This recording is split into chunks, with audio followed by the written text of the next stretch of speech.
Mag-add muna kayo dito ah. Okay, continue. Habang pinapanood ko yon, biglang sumagi sa alaala ko yung first ever hiking experience ko. Hiking na walang kaplano-plano at biglaan. As in biglaan.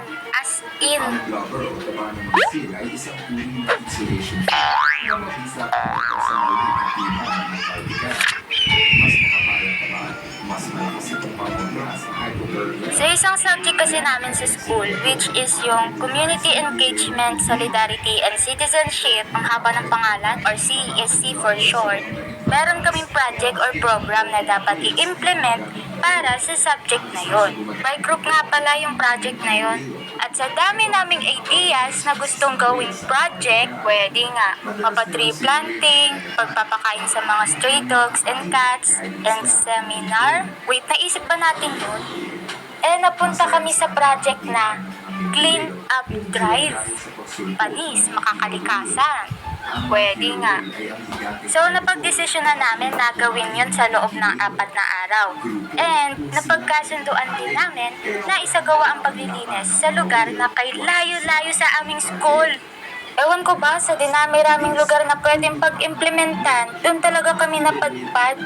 Uy, di ba ikaw yung nagsabi na fast forward sa pangatlong araw ng aming implementation, 7:30 AM dapat andun na kami sa place na yon para makapag-start ng maaga.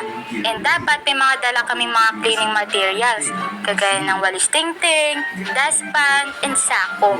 So yung akin, nagdala ako ng walis tingting. And yun nga, ang tanong, nakarating ba kami bago mag 7:30?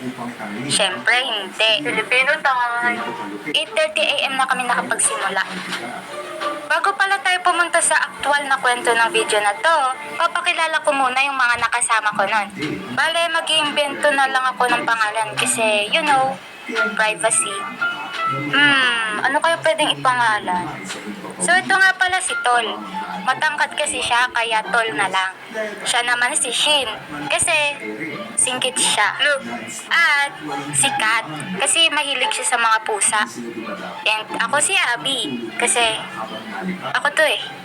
Bali, 4 kami na magkakasama nun. 6 talaga kami sa grupo, kaso di nakapunta yung 2. Tinamad siguro. Char! Wait, tara, simulan na tayo. Saan na ba tayo maglilinis ngayon? Nalinis na namin kahapon yung sa part na yun eh. Saan kaya tayo ngayon? So, nag-iisip pa kami nun kung saan na nga ba ang next area na paglilinisan namin. Tapos, maya-maya, bigla na lang may sinuggest si Tol. Uy, ano na? Saan pa talaga tayo? Nung oras na? Wala pala akong